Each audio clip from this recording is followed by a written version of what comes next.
দর্শক বন্ধু, আপনাদের সবাইকে আরও একবার ডিজিটাল এডুকেশন জব নিউজ চ্যানেলের নতুন একটি ভিডিওতে স্বাগত জানাই। ন্যাশনাল হেলথ মিশনের তরফ থেকে নতুন একটি ভ্যাকেন্সি প্রকাশিত করা হয়েছে, যেখানে স্টাফ নার্স সহ বিভিন্ন নন টেকনিক্যাল পোস্টের জন্য আপনারা আবেদন করতে পারবেন পশ্চিমবঙ্গ তথা ভারতবর্ষের যে কোনো রাজ্য থেকেই, পুরুষ মহিলা উভয়। এর জন্য আপনাদের বলে রাখি, ফ্রেশার থেকে এক্সপিরিয়েন্স উভয় প্রার্থীরাই কিন্তু যোগ্য। তার জন্য আপনাদের কী কী ক্রাইটেরিয়া আরও সেখানে বলা হয়েছে, কিভাবে সেখানে আবেদন করতে হবে, কবে থেকে আবেদন শুরু হচ্ছে, স্যালারি কত টাকা পাবেন কোন পোস্টগুলির ক্ষেত্রে, সম্পূর্ণ ডিটেলস জানতে হলে একদমই ভিডিওটিকে স্কিপ না করে দেখতে থাকুন। যারা চ্যানেলে নতুন রয়েছেন, চ্যানেলটিকে এখনই সাবস্ক্রাইব করে পাশের বেল আইকনটিকে অন করে রাখুন এই ধরনের নিত্য নতুন জব আপডেট পাওয়ার জন্য। চলুন অফিসিয়াল বিজ্ঞপ্তিতে গিয়ে সম্পূর্ণ ডিটেলসগুলিকে একে একে জেনে নেওয়া যাক। আপনারা দেখতে পাচ্ছেন সরাসরি সেই অফিসিয়াল বিজ্ঞপ্তিটি, যেখানে অ্যাডভার্টাইজমেন্ট নোটিফিকেশন নম্বর সহ ডেটটা উল্লেখ করে দিয়েছে। 16ই এপ্রিল অফিসিয়াল ওয়েবসাইটে বিজ্ঞপ্তিটি প্রকাশ করা হয়েছে, যেখানে আপনাদের ন্যাশনাল হেলথ মিশনের আন্ডারে কিছু কন্ট্যাকচুয়াল পোস্টে বিভিন্ন ডিপার্টমেন্টে নিয়োগ করা হবে। ঠিক আছে, তো এখানে আপনাদের কী কী পোস্ট রয়েছে তার ডিটেলস নিচে বলে দিয়েছে। যেরকম প্রথম সবথেকে গুরুত্বপূর্ণ পোস্ট স্টাফ নার্সের জন্য বেরিয়ে এসছে, 30টা ভ্যাকেন্সি রয়েছে। Nature of post as per আর এখানে দেখতে পাচ্ছেন টেকনিক্যাল পোস্ট, যেখানে এসেন্সিয়াল কোয়ালিফিকেশান অর্থাৎ কারা কারা আবেদন করতে পারবেন তার জন্য এসেন্সিয়াল কোয়ালিফিকেশান বলেছে 10+2 সায়েন্স ব্যাকগ্রাউন্ড থেকে, অর্থাৎ 12 পাস হতে হবে। যেখানে হ্যাভিং বায়োলজি কেমিস্ট্রি সাবজেক্ট কিন্তু অবশ্যই থাকাটা বাধ্যতামূলক। এছাড়া বলেছে with diploma in nursing from any recognise institute, অর্থাৎ বুঝতেই পারছেন তার সাথে আপনাদের জিএনএম ডিগ্রি কিন্তু চাওয়া হয়েছে। সেখানে আপনারা লক্ষ্য করুন, এখানে বলেছে any recognise institute, state, medical faculty. ঠিক আছে, যে কোনো স্টেটের প্রার্থীরা আপনারা কিন্তু এখানে এলিজেবল।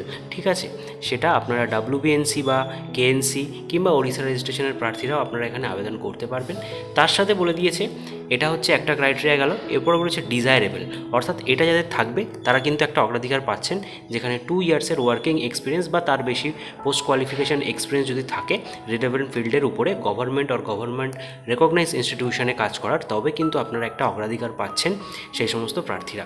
স্যালারি কত টাকা বলেছে? 17,400 টাকা আপনারা পার মান্থ স্যালারি এই পোস্টের জন্য পাবেন। পরবর্তী পোস্ট রয়েছে কমিউনিটি হেলথ অফিসার, আরও একটি গুরুত্বপূর্ণ পোস্ট সিএইচওর জন্য। এখানে আপনারা কারা কারা আবেদন করতে পারছেন? যারা বিএসসি নার্সিং ক্যান্ডিডেট রয়েছেন with integrated curriculum certificate in community health for nurses, অর্থাৎ সিসিএইচএন প্লাস বিএসসি নার্সিং যাদের রয়েছে তারা এলিজেবল। তার সাথে বলেছে or post basic BSc nursing যারা করেছেন তারাও এখানে এলিজেবল, তাদেরও অবশ্যই সিসিএইচএন থাকতে হবে আইএনসি, অর্থাৎ ইন্ডিয়ান নার্সিং কাউন্সিল কিংবা state nursing council recognise institute থেকে। ঠিক আছে, 2020 এবং তার পরবর্তী সময়ে এটা কমপ্লিট করা থাকতে হবে। স্যালারি কত টাকা বলেছে? 25,000 টাকা পার মান্থ কিন্তু এই পোস্টের জন্য আপনারা বেতন পাচ্ছেন। ঠিক আছে, অ্যাজ পার বলে দিয়েছে এখানে, প্লাস আপনাদের ইনসেন্টিভও থাকবে পার মান্থ। চলে যাব পরবর্তী পোস্টে। ঠিক আছে, তার আগে বলে রাখি আপনাদের কিন্তু এখানেও ডিজায়ারেবল রয়েছে। 2 বছরের অভিজ্ঞতা যদি থাকে আপনাদের পোস্ট কোয়ালিফিকেশান, তাহলে আপনারা একটা অগ্রাধিকার অবশ্যই পাবেন এই পোস্টে আবেদন করলে। ঠিক আছে, আইএসএম ফার্মাসিস্ট এই পোস্টের জন্য ভ্যাকেন্সি বেরিয়ে এসছে, যেখানে কম্পাউন্ডার ফার্মাসিস্ট পোস্টের জন্য আবেদন করা হবে। যেখানে আপনাদের ফার্মাসিস্ট ডিপ্লোমা চাওয়া হয়েছে হোমিওপ্যাথিক, আয়ুর্বেদা এই সমস্ত রেকগনাইজ ইনস্টিটিউশন থেকে যদি থাকে তাহলে আপনারা আবেদন করতে পারবেন। এখানে 14,400 টাকা আপনারা প্রতি মাসে বেতন পাবেন। এখানেও 2 ইয়ার্সের এক্সপিরিয়েন্স যদি থাকে বা তার বেশি, তাহলে আপনারা একটা অগ্রাধিকার পাচ্ছেন। পরবর্তী পোস্ট রয়েছে অডিওলজিস্ট এবং স্পিচ থেরাপিস্টের জন্য। এই পোস্টে একটি ভ্যাকেন্সি বেরিয়ে এসছে, যেখানে ব্যাচেলার্স ডিগ্রি ইন অডিওলজি কিংবা diploma in audiology or speech therapy যদি থেকে থাকে যে কোনো স্টেট কিংবা মেডিকেল ফ্যাকাল্টির থেকে, তাহলে আপনারা অগ্রাধিকার পাবেন। 22,505 টাকা আপনারা এই পোস্টের জন্য বেতন পাচ্ছেন। এপিডেমিওলজিস্টের জন্য পরবর্তী ভ্যাকেন্সি বেরিয়ে এসছে। এখানে এমবিবিএস বিডিএস যারা করেছেন তারা কিন্তু আবেদন করতে পারবেন, যেখানে 75,000 টাকা স্যালারি পার মান্থ দেওয়া হচ্ছে। এমআরআই টেকনিশিয়ানের জন্য ভ্যাকেন্সি বেরিয়ে এসছে, 10+2 চাওয়া হয়েছে, অর্থাৎ উচ্চ মাধ্যমিক ইন এমআরআই টেকনোলজি যদি থাকে এনি গভর্নমেন্ট রেকগনাইজ ইনস্টিটিউট, তাহলে আপনারা এখানে এলিজেবল। 14,400 টাকা এই পোস্টে আপনারা বেতন পাচ্ছেন। এগুলো সমস্তটাই এসেন্সিয়ালটা বললাম, যেগুলোই আপনারা ফ্রেশাররা আবেদন করতে পারছেন, এবং ডিজায়ারেবল যদি থাকে সেক্ষেত্রে আপনারা অগ্রাধিকার পেয়ে যাবেন। পরবর্তী পোস্ট রয়েছে সিনিয়র টিউবারকুলোসিস ল্যাবরেটরি সুপারভাইজার, যেখানে আপনাদের এসেন্সিয়াল বলা হয়েছে bachelors in medical laboratory technology কিংবা যদি মাস্টার্স থাকে তাহলেও আপনারা আবেদন করতে পারবেন, যেখানে 37,500 টাকা আপনারা বেতন পাবেন। রিহ্যাবিলিটেশন ওয়ার্কারের জন্য ভ্যাকেন্সি বেরিয়ে এসছে। এখানেও ব্যাচেলার্স ডিগ্রি ইন ফিজিওথেরাপিস্ট কিংবা অকুপেশনাল থেরাপিস্ট হিসাবে থাকতে হবে, তার সাথে 10+2 1 ইয়ারের ডিপ্লোমা যদি থাকে in rehabilitation from any recognised institute, অবশ্যই আবেদন করতে পারবেন, যেখানে 24,000 টাকা আপনারা বেতন পাবেন। অকুপেশনাল থেরাপিস্টের জন্য এখানে ব্যাচেলার্স ডিগ্রি চাওয়া হয়েছে ফিজিওথেরাপিস্ট কিংবা অকুপেশনাল থেরাপিস্ট হিসাবে, তার সাথে 10+2 1 ইয়ারের ডিপ্লোমা থাকলে আপনারা এখানে এলিজিবল। এছাড়া পরবর্তী পোস্ট রয়েছে nutritional young child feeding practice councillor, যেখানে আপনারা ব্যাচেলার্স ডিগ্রি ডায়েটিক্সের উপরে কিংবা নিউট্রিশন হোম সায়েন্সের উপরে থাকলেও আপনারা আবেদন করতে পারছেন, যেখানে 17,400 টাকা আপনারা প্রতি মাসে বেতন পাবেন। পরবর্তী পোস্টে চলে যাব কমিউনিটি অ্যাকশন কোঅর্ডিনেটরের জন্য, যেখানে master in social work health administration hospital অ্যাডমিনিস্ট্রেশনের উপরে থাকলে আবেদন করা যাবে, 50,000 টাকা পার মান্থ বেতন পাবেন। পরবর্তীতে ডিস্ট্রিক্ট কোয়ালিটি অফিসারের জন্য মাস্টার্স ইন হেলথ অ্যাডমিনিস্ট্রেশন চাওয়া হয়েছে, এখানেও স্যালারি স্ট্রাকচার সেম থাকছে। ডিস্ট্রিক্ট আইটি ম্যানেজারের জন্য ভ্যাকেন্সি বেরিয়ে এসছে, ব্যাচেলার্স ইন কম্পিউটার সায়েন্স যদি থেকে থাকে বা ইনফরমেশন টেকনোলজি কিংবা মাস্টার্স ইন কম্পিউটার অ্যাপ্লিকেশন, তবে আবেদন করা যাবে, যেখানে 45,000 টাকা বেতন আপনারা প্রতি মাসে পাবেন। ব্লক আইটি অফিসারের জন্য ভ্যাকেন্সি বেরিয়ে এসছে, এগুলো কিন্তু সমস্তটাই নন টেকনিক্যাল পোস্ট, যেখানে bachelors in computer science information technology থাকলে আবেদন করতে পারবেন, 40,000 টাকা আপনারা প্রতি মাসে বেতন পাচ্ছেন। অ্যাকাউন্টস অফিসার বা ম্যানেজারের জন্য নন টেকনিক্যাল পোস্টে ভ্যাকেন্সি বেরিয়ে এসছে, যেখানে বিকম যারা কমপ্লিট করেছেন অর্থাৎ কমার্স ব্যাকগ্রাউন্ড থেকে যে সমস্ত ক্যান্ডিডেটরা রয়েছেন, having computer proficiency in MS office, তাহারা কিন্তু এখানে আবেদন করতে পারবেন এবং ওয়ার্কিং এক্সপিরিয়েন্স থাকতে হবে সফটওয়্যার ট্যালিতে। এখানেও আপনারা ভালো টাকা বেতন পাচ্ছেন, অর্থাৎ 40,000 টাকা প্রতি মাসে। এরকমভাবেই আরও কিছু নন টেকনিক্যাল পোস্ট এখানে কিন্তু রয়েছে, যেখানে আপনারা আবেদন করতে পারবেন এবং ভালো টাকা স্যালারি এখানে রয়েছে।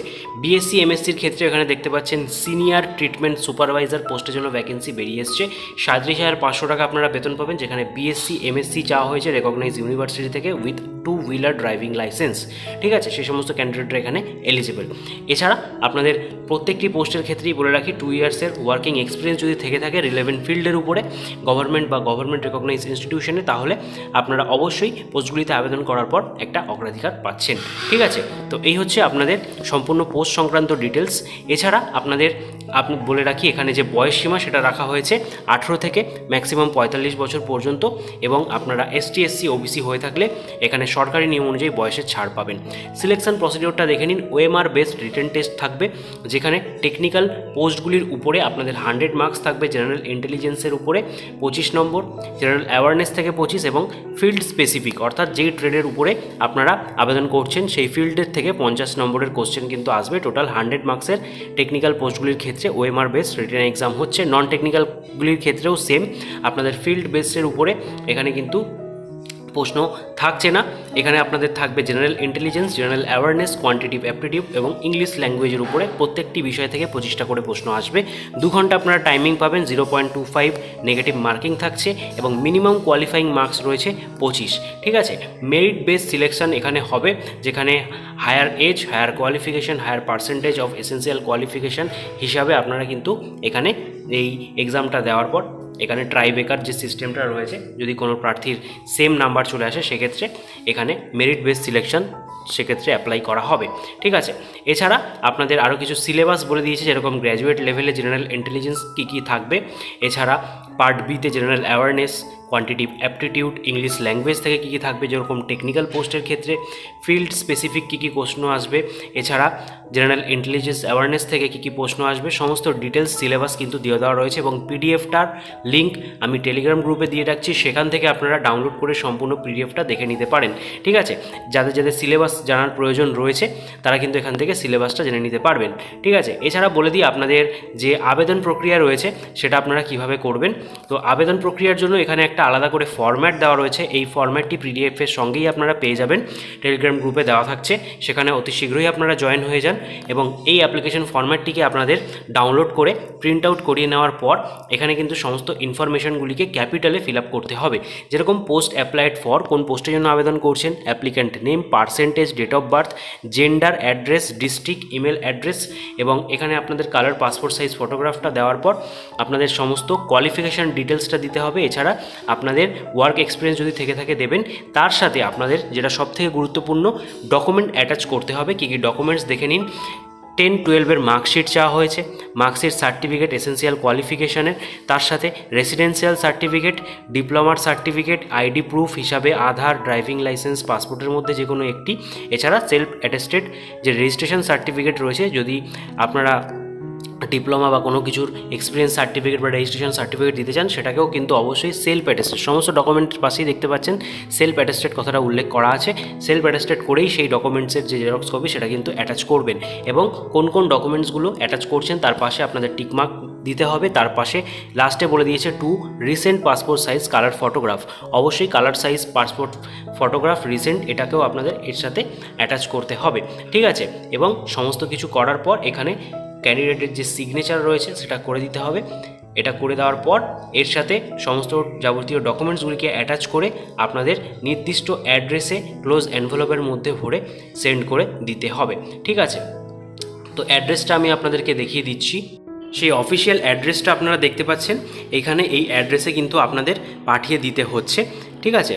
এবং এখানে আপনারা যদি ফর্মটা ডাউনলোড করতে অসুবিধা হয়, সেক্ষেত্রে এখানে আপনারা অফিসিয়াল ওয়েবসাইটেরও লিঙ্ক দেখতে পাচ্ছেন, এখান থেকেও আপনারা ডাউনলোড করে নিতে পারবেন, ঠিক আছে। আজকের ভিডিওটি এতক্ষণ পর্যন্তই। যারা এতক্ষণ অবধি ভিডিওটি দেখলেন অবশ্যই একটি লাইক দেবেন এবং সকলের মাঝে বেশি করে শেয়ার করে দেবেন, যাতে সবার মধ্যে এই ইনফরমেশনটি পৌঁছে যায়। তার পাশাপাশি যারা এখনও আমাদের টেলিগ্রাম গ্রুপে যুক্ত হননি, নিত্য নতুন জব আপডেট পেতে আমাদের টেলিগ্রাম গ্রুপে যুক্ত হয়ে যাবেন।